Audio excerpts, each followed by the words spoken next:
오늘 우리에게 주시는 하나님의 말씀은 시편 55편 16절부터 23절까지 말씀이에요. 주보를 참조하시면 주보에 오늘 말씀들이 있습니다. 좀 길지만 우리가 같이 교독하도록 할게요. 나는 하나님께 부르짖으리니 여호와께서 나를 구원하시리로다.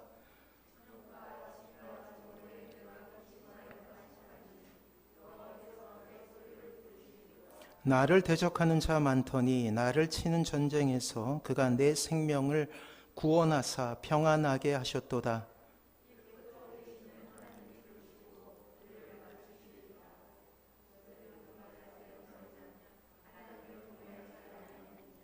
그는 손을 들어 자기와 화목한 자를 치고 그의 언약을 배반하였도다.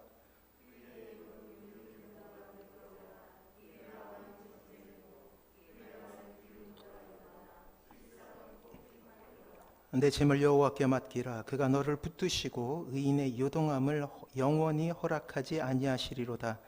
하나님이여, 주께서 그들로 파멸의 웅덩이에 빠지게 하시리이다. 피를 흘리게 하며 속이는 자들은 그들의 날로의 반도 살지 못할 것이나 나는 주를 의지하리이다. 아멘. 오늘 우리는 이스라엘에 있었던 다윗 왕을 통하여서 우리 인생 가운데 기쁨을 잃지 않는 그 마지막 방법에 대해서 말씀을 드리려고 해요. 무려 우리는 20주에 걸쳐서 이 기쁨이라는 주제를 파고들었죠. 이제 그 대단원의 마무리를 오늘 하게 됩니다. 우리는 기쁨에 대해 하나님의 뜻을 구하며 아주 중요한 개념 하나를 배운 적이 있어요. 그것은 기쁨이 감정이 아니라는 거예요. 기쁨은 감정이 아니라 의지적인 결단이라는 아주 생소한 개념을 배우게 되었죠. 내가 기뻐하기 위해서 기쁨을 선택하는 것이 그렇습니다. 적어도 하나님을 믿는 신자에게 항구적인 기쁨을 선택할 수 있는 놀라운 자격이 있음에 대해서 우리는 배웠다라는 거예요.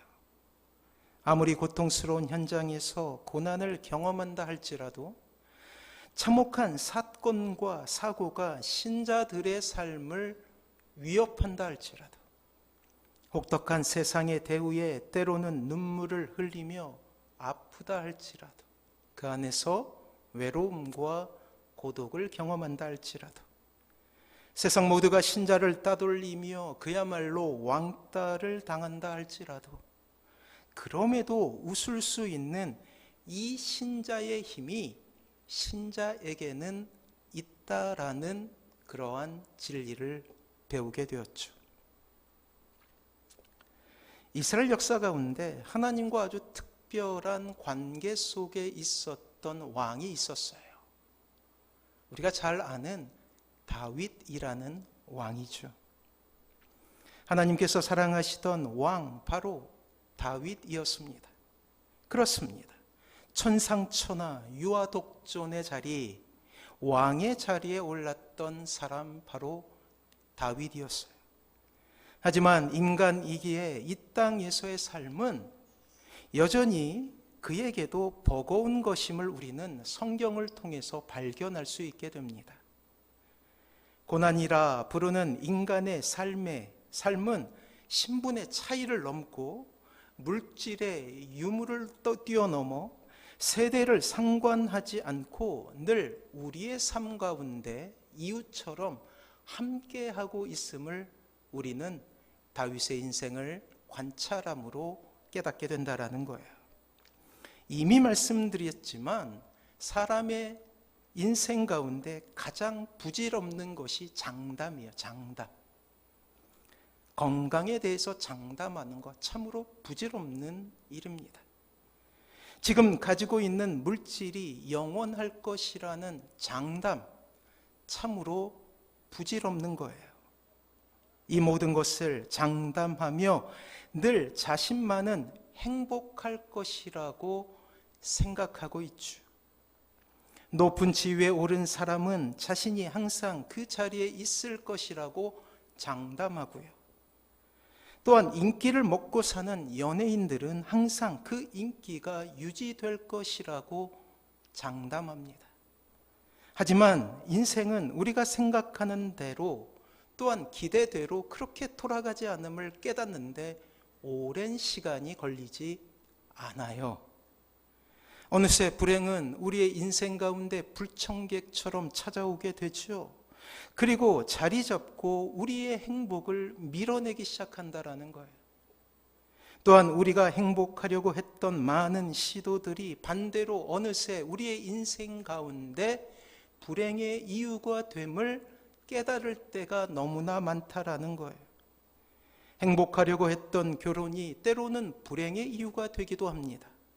선택했던 직장을 잃게 되었을 때, 혹은 믿었던 인간관계가 파괴되고 아픔만 남았을 때, 또 뜻밖의 사고 가운데 절망을 경험할 때가 있다라는 거예요. 늘 말씀드리지만 100가지 나 자신을 지켰던 행복의 이유들이 놀랍게도 한 가지 불행만 내 인생 가운데 찾아와도 나는 행복한 사람이 아니라 불행한 사람이 되고 마는 거예요. 이것이 인생이죠. 이 행복은 너무나 쉽게 무너지고 우리의 삶은 참으로 불행이라는 것으로 덮이게 됩니다.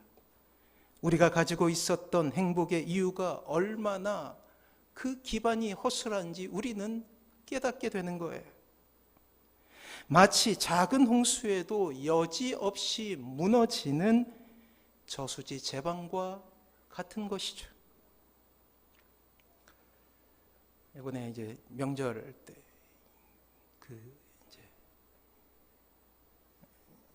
장모님밖에 이제 안 계시고 다른 분들은 다 이제 천국에 가셨는데, 장모님 댁에 들렀다가 이제 오는 길에 제가 이제 어릴 적에 살던 지역이 있어요. 뚝섬이라는, 요즘에는 아주 핫플레이스가 돼 있죠.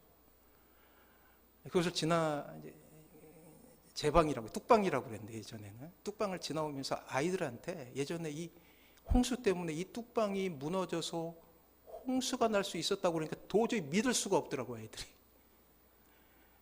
왜냐하면 이 굉장히 높은 그러한 제방을 쌓고 있었던 곳이, 저 어렸을 때 아직도 기억나는데, 이제 그 제방이 무너지게 되면 거의 그냥 뭐 그 밑에는 이 저지대가 다 그냥 엄청난 그러한 홍수를 맞게 되는데, 근데 우리 아이들은 아무리 설명을 해줘도 알지를 못하더라고요. 그래요. 인생이라는 것은 바로 그것이, 포항에 일어났던 사고를 보면서 우리는 그것을 경험하게 되지 않습니까? 하루 전날에 그렇게 사랑하는 가족들이 지하 주차장에 갇혀서 죽을 수 있다라고 생각했던 사람이 누가 있었을까요? 우리나라에서 가장 큰 기업이라고 할 수 있는 그 포철이라는 거대 기업이 어떻게 물에 의해서 망가질 수 있는가를 우리가 감히 상상이나 했을까요? 천만에요. 그것이 불확실한 우리의 인생이라는 거예요. 안타깝게도 신자가 사는 곳 역시 불행이라는 것이 지배하는 세상이라는 것이죠. 그렇습니다. 다윗 왕에게도 여전히 세상은 버거운 것이었어요.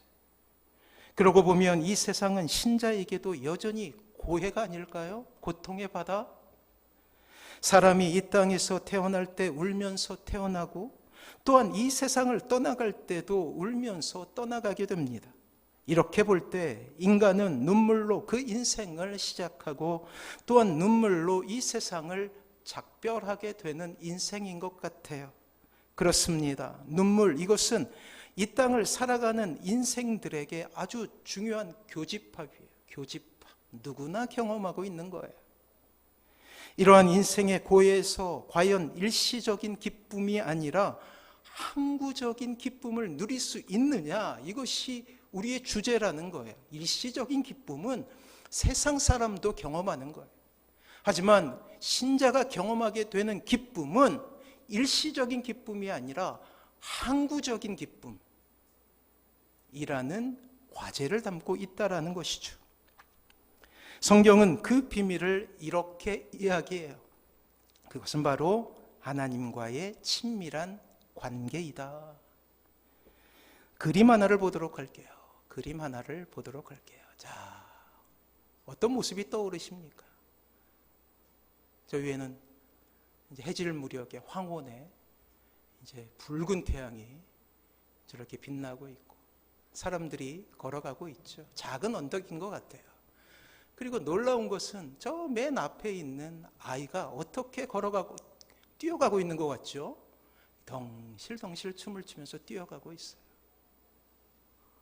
근데 저 옆에 보니까 뭐가 서 있어요? 십자가가 서 있네요. 참으로 아름다운 장면 아닙니까? 예수님의 십자가를 위해서 춤을 추면서 가는 거, 얼마나 기쁜 일이 많기에, 얼마나 행복한 일이 많기에 저리도 기쁘게 십자가를 향해서 가고 있는 건지. 하지만 이 그림은 일본의 막부 시대 십자가에서 죽기 위해 언덕을 올라가고 있는 일본인 신자들을 그려내고 있어요.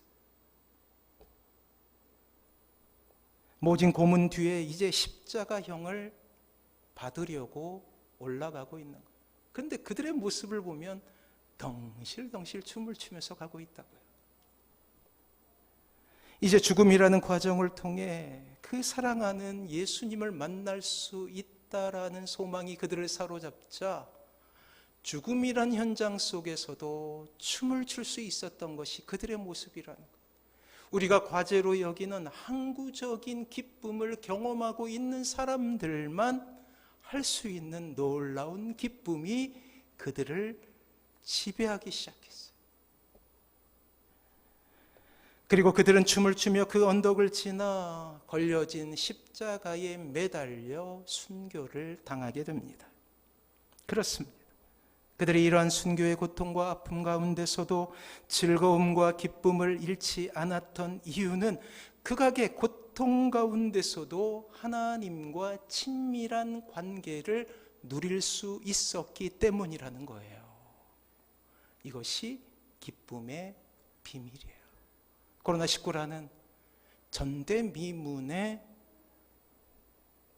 전염병 가운데서 이 땅의 신자들이 잃어버리게 된 것이 바로 하나님과 친밀한 관계예요. 영상으로 보이는, TV로 보이는 그러한 예배를 통해서 경험하기가 너무나 어려운 하나님의 친밀함을 잃어버렸기에 이 땅의 비극은 지속되고 있는 거예요.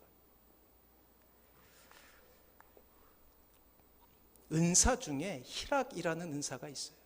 이거는 은사로서 경험하게 되는 기쁨이에요. 그냥 우리가 코미디 프로그램을 볼 때 자연스럽게 터지는 웃음이 아니에요. 희락이라는 것은 하나님의 놀라운 은혜가 내리게 되었을 때 은사로서 우리에게 주어지는 웃음이라는 거예요. 오늘 이 나가사키라는 땅이거든요.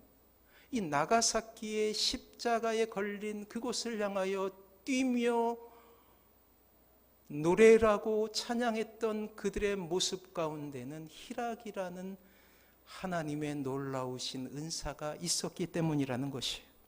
그래서 고문 가운데서도 죽음 가운데서도 기쁨을 선택할 수 있었던 것이죠.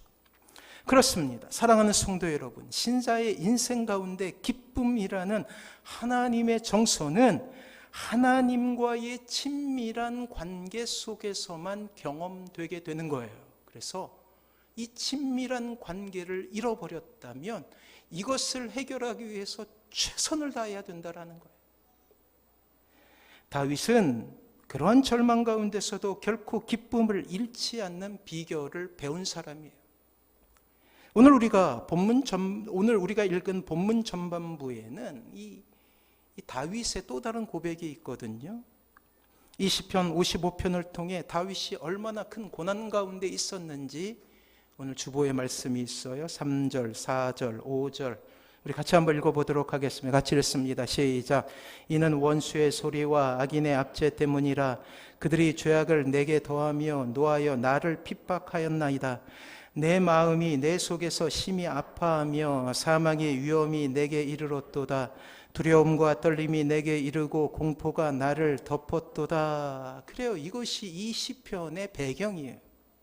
오늘 시인 다윗이 사용하고 있는 시어들을 우리가 잠깐 주목해 보면 그의 인생이 가지고 있었던 절망과 아픔의 의미에 대해서 좀 더 잘 알 수 있게 됩니다. 그렇습니다. 이 시를 통해 우리가 지금까지 가지고 있었던 다윗 왕의 이미지와는 다른 모습을 깨닫게 된다는 거예요. 이 다윗은 비교적 일찍 하나님으로부터 부르심을 받았죠. 한 16세 정도에 하나님께 부르심을 받아서 사용받게 돼요. 그리고 대블레셋과의 전쟁에서 너무나 드라마틱한 모습으로 승리를 경험하게 됩니다. 중앙 정계에 진출하여 승승장구할 것으로 여겨졌던 입지전적인 인물이에요. 사울 왕의 여식이었던 미갈 공주와 결혼을 해서 이제 그의 인생 가운데는 빚만 있을 줄 알았어요. 그 어떤 누구도 이러한 다윗의 성공 가도에 이상이 생기거나 제동이 걸릴 줄 다윗 자신도 알지 못했다라는 거예요. 그러나 성공에 가장 가까운 그곳에서 오히려 다윗은 이제 우리의 인생과 너무나 닮은 실패와 절망과 고난의 길을 가게 됩니다. 우리는 흔히 다윗을 생각할 때 다윗 왕의 재위 기간을 생각하게 되죠. 즉 이스라엘의 가장 전성기라고 여겨졌던 바로 그때를 생각합니다. 그래서 다윗이 별로 어려움을 겪지 않았던 것으로 생각이 돼요. 모든 물산이 다윗에게 집중되었고 또 권력의 최정상에서 모든 사람을 발 아래 두며 그들의 칭송을 받았던 사람 왕, 위대한 왕으로서의 이미지를 우리가 다윗 왕에게 투영하지 않습니까? 하지만 사무엘상이라는 성경을 통해 보여지는 다윗 왕은 우리와 너무나 닮은 사람이었다라는 거예요. 이 다윗 왕의 신앙과 그의 믿음은 결코 책을 통해서 공부한 것이 아닙니다. 좋은 선생을 두어서 배운 것이 아니라는 거예요. 그렇습니다. 그는 광야에서, 고난 가운데서, 죽음 가운데서, 처절한 삶의 정황 가운데서 훈련을 통해서 신앙을 조금씩 배웠던 사람이라는 거예요. 그래서 어떤 신학자는 그를 이렇게 불러요. 현실에 뿌리 박힌 영성이라고 해요. 지독한 현실 가운데서 신앙을 배운 거예요. 우리와 같이 말이에요. 그 고난 가운데서 철저하게 엎드려졌을 때, 또 고통 가운데서 신음하는 가운데 하나님의 보호하심 가운데서 그가 놀라운 하나님의 사랑을 경험하게 되었던 것이죠. 사랑하는 성도 여러분, 이것은 비단 다윗의 한숨만이 아닙니다. 우리의 한숨이기도 해요. 핍박, 아파하며 사망의 위협, 두려움, 떨림, 공포, 이 시인 다윗이 사용했던 이 시어는 바로 우리의 단어 아닙니까? 시편 55편을 통해 믿는 신자에게도 고난이 임할 수 있음에 대해 우리는 깨닫게 되는 거예요. 견딜 수 없는 고통과 박해를 당하고 있는 현실 가운데서 신음하고 있었던 한 신앙인의 고통스러운 탄식을 보게 된다라는 거예요. 그것은 바로 우리의 모습이죠. 더욱 다윗을 괴롭게 했던 것은 한때의 동료였고 친구였습니다. 다윗을 배반하고 있었죠. 그의 인생 가운데 위로가 사라져버렸습니다. 시인의 인생 가운데 결코 탈출구가 없는 것처럼 보여요. 하지만 우리가 읽은 오늘 본문을 통해 우리는 고통이 더하면 더할수록, 광풍이 불면 불수록 더욱 하나님을 바라보는 다윗의 놀라운 태도를 확인하게 된다는 거예요.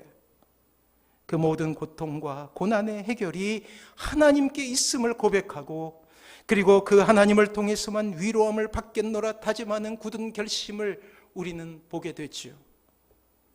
그리고 고뇌하는 시인의 모습을 통해 기쁨은 감정이 아니라 내가 선택하는 것임을 깨닫게 되는 거예요.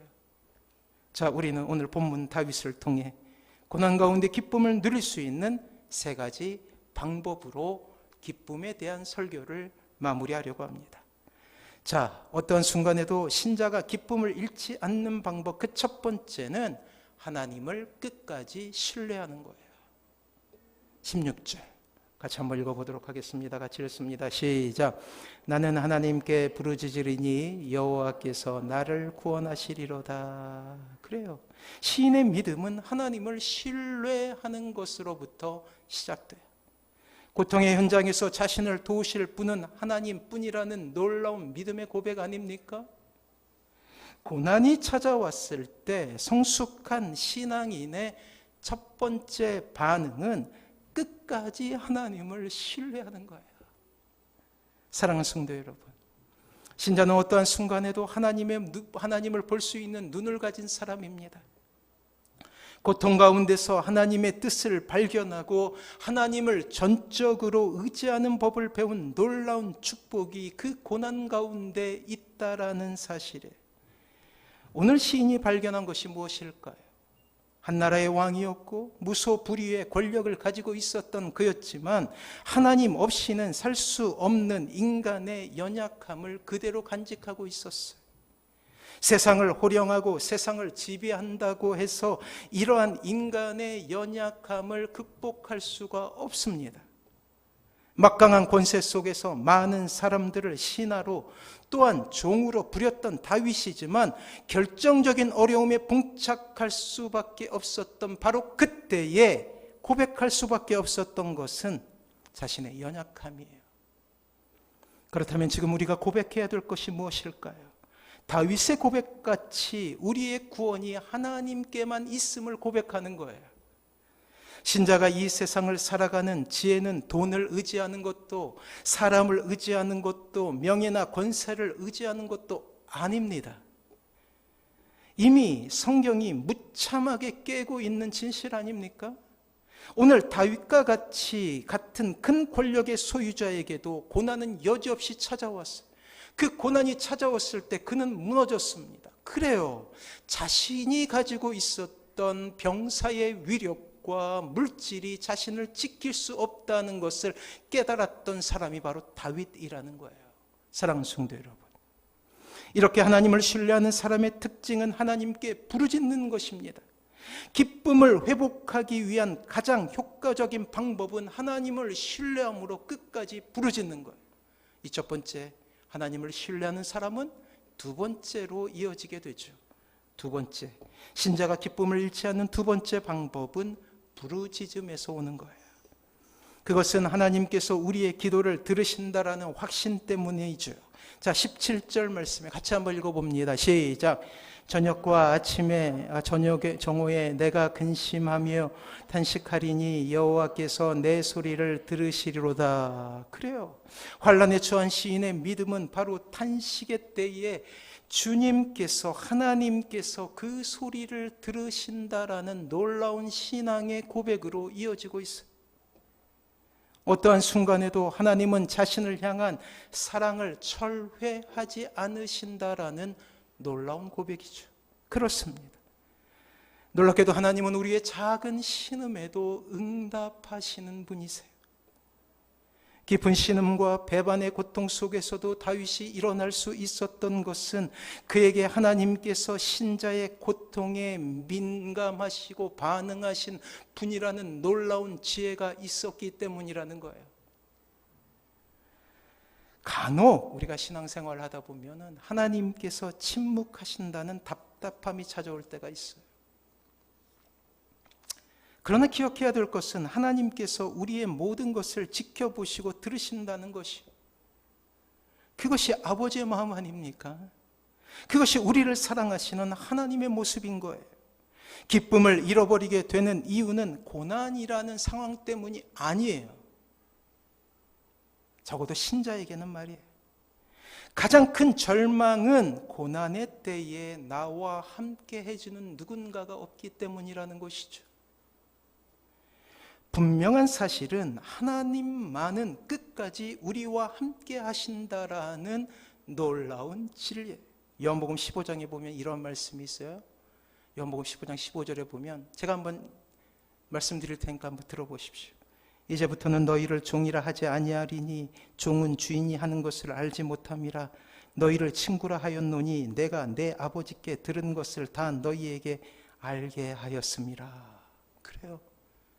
주님께서 우리의 친구가 되어주신다라고 말씀하고 계셔요. 신자가 기쁨을 잃지 않은 그 마지막 세 번째 방법은 하나님을 신뢰함으로 하나님께 우리의 모든 것을 의탁하는 거예요.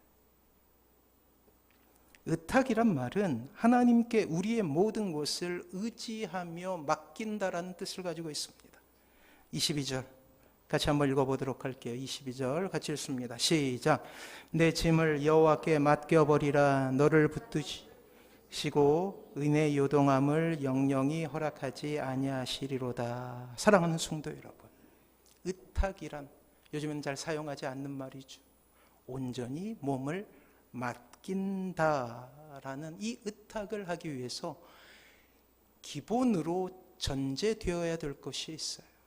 그것은 바로 힘을 빼는 거예요. 하나님께 전적으로 의탁하기 위해 내가 할 수 있다는 것, 내가 이루어야 한다라는 것을 내려놓는 것이 필요한 거예요. 그러한 강박에서 벗어나야 한다라는 거예요. 내가 이만큼 기도해야 주님께서 들어주신다라는 강박에서 벗어나야 된다라는 거예요.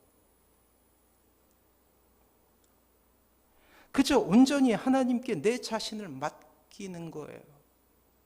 문제의 원인을 파고드는 것이 아니라 그저 힘을 빼고 의탁하는 거예요. 의인의 요동함을 영영히 허락하지 아니하신다라는 하나님의 약속이 있잖아요.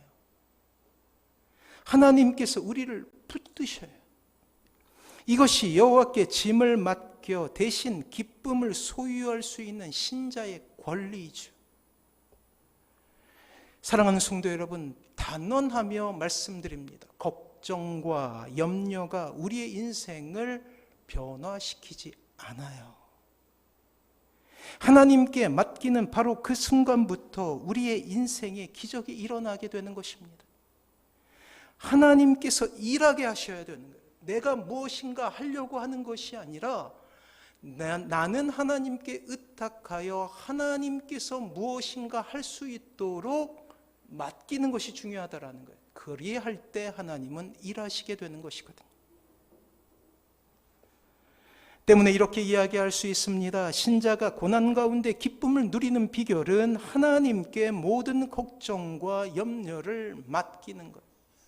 어떤 분은 그것을 내려놓는다라고 표현하죠. 사랑하는 성도 여러분, 수영을 배울 때 가장 먼저 배우는 것이 바로 몸에서 힘을 빼는 거예요. 몸에 힘이 들어가면 몸은 가라앉게 돼 있어요. 새우등이라고 그러잖아요. 이렇게 딱 몸을 웅크리고 머리를 이렇게 박고 그리고 힘을 싹 빼면 놀랍게도 가라앉던 몸이 이렇게 물 위로 이렇게 떠오르게 돼요. 이게 수영을 배우는 가장 첫 번째 방법이에요.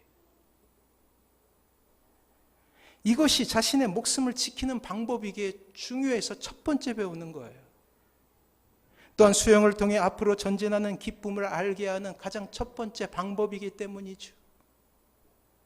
사랑하는 성도 여러분, 오늘 시인 다윗은 고통과 환난의 문제를 비롯하여 어떠한 어려움도 여호와께 맡기면, 다른 말로 표현하면 내가 힘을 빼면, 내가 하려고 하는 모든 의지를 거둬들이면 결코 요동함 없이 든든하게 서게 되리라는 확신을 가지고 있었어요.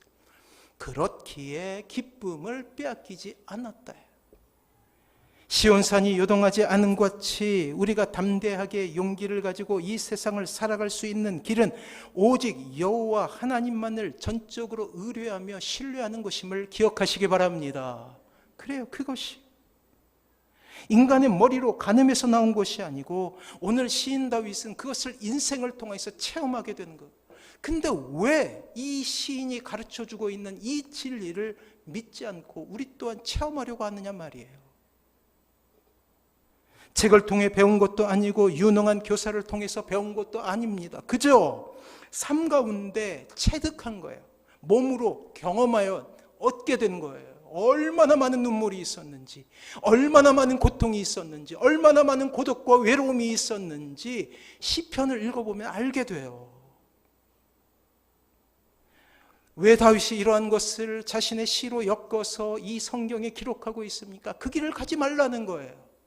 그저 하나님께 의탁함으로 하나님으로부터 기쁨을 누리며 살라고 하는 거예요. 이것이 다윗의 가르침 아닙니까? 그 결론은 하나님을 의지하라는 것입니다. 오늘 하나님을 의지하는 가운데 셈을 얻으시는 모든 성도님들 되시길 바랍니다. 그래요. 때문에 우리의 인생 가운데 중요한 것은 하나님과의 관계예요.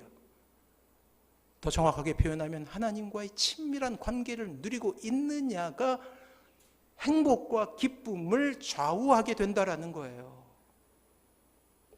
다시 한번 말씀드립니다. 이 코로나라는 이 거대한 재앙은 하나님과의 친밀함을 신자들에게로부터 앗아가 버린 그러한 재앙이에요. 물론 많은 사람들이 죽고 그 안에서 많은 가족들이 힘들어하고 있죠. 어려워진 경계로 인해서 많은 가정이 깨어졌고 또 한 가족 전체가 나쁜 선택을 하는 모습을 우리가 봐왔어요.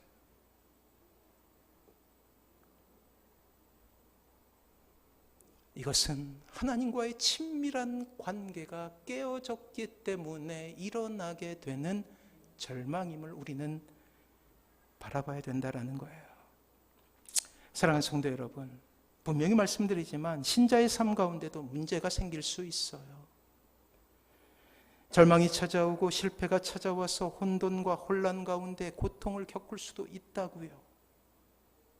하지만 우리가 만약 하나님과의 관계에 있어서 이 친밀함을 유지할 수 있다면, 하나님과의 관계에 있어 성공할 수 있다면 그러한 절망적인 인생 가운데서도 누려야 되는 놀라운 행복과 기쁨을 빼앗기지 않는다라는 사실을 기억하시기 바랍니다.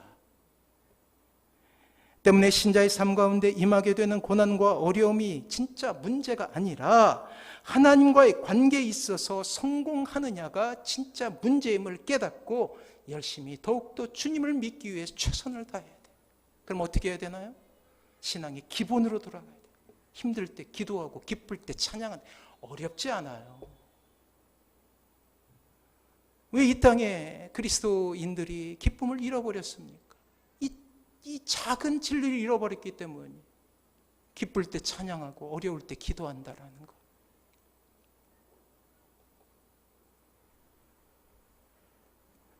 사랑하는 성도 여러분, 때문에 우리는 하나님과의 관계에 최선을 다해야 돼요. 우리 역시 오늘 그 힘든 시간을 통과하며 다시금 그 연약해진 무릎을 세우고 주먹에 힘을 주며 하나님을 바라보는 하나님의 사람 다윗에게 집중해야 된다라는 것입니다. 그러면 우리는 다시금 다윗이 그 모든 불행을 이길 수 있었던 원리를 깨닫게 돼요. 그렇습니다. 그것은 바로 신앙의 기본으로 돌아가는 거예요. 어렵다고 생각하지 마십시오. 힘들고 어려우면 어려울수록, 사건과 사고가 우리를 삼키려 하면 할수록 우리는 기본으로 돌아가야 된다는 거예요. 힘들 때 기도하고 기쁠 때 찬양한다. 아울러 하나님과의 친밀한 관계는 결코 하루아침에 이루어지는 것이 아니에요. 다윗에게도 수많은 세월이 필요했음을 우리는 깨달아야 됩니다. 매일매일 조금씩 하나님 앞에 나아갈 때, 힘들 때 기도하고 기쁠 때 찬양하는 이 기본을 지키며 주님 앞에 설 때 언젠가 우리는 깨닫게 돼요. 우리를 지키시는 하나님의 그 사랑이 얼마나 큰지, 우리의 인생 가운데 내려진 하나님의 놀라우신 계획이 얼마나 위대한지, 비록 지금은 실패하고 비록 지금은 연약해도 우리를 살리시고 우리를 기쁘게 여기시는 그 하나님이 있기에 다시금 일어날 수 있다라는 놀라운 행복이, 기쁨이 우리의 인생을 다시 한번 채우게 된다라는 거예요. 사랑하는 성도 여러분, 이 기쁨의 원리를 잃지 마십시오. 그리고 고난 따위에 이 기쁨을 잃지 마시기 바랍니다. 고난 따위에 100가지 불행 가운데 있어도 한 가지 기쁨을 회복하면 우리는 행복한 사람이 될 수 있어요. 왜요? 신자이기 때문이에요. 이 놀라운 진리를 가슴에 새기십시오. 기쁨은 여러분들 것이 될 거예요. 이 놀라운 은혜 가운데 승리하시는 사랑하는 모든 성도님들 되시길 주님의 이름으로 축원합니다.